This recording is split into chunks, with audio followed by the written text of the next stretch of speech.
hezký den všem. Jako jeden z největších milovníků knížek Jaroslava Foglera v České republice, vidíte, tak to se David cítí, mám ke skautingu velice pozitivní vztah. Sám jsem sice nikdy aktivním členem skautu nebyl, ale jako dítě jsem doslova hltal Foglerovky.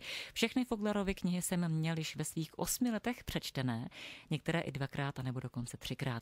Dodnes se k této báječné literatuře čas od času vracím a musím říci, že mě značně ovlivnila i v mé pozdější vlastní literární tvorbě. Ještě na závěr připojím perličku z mého osobního života.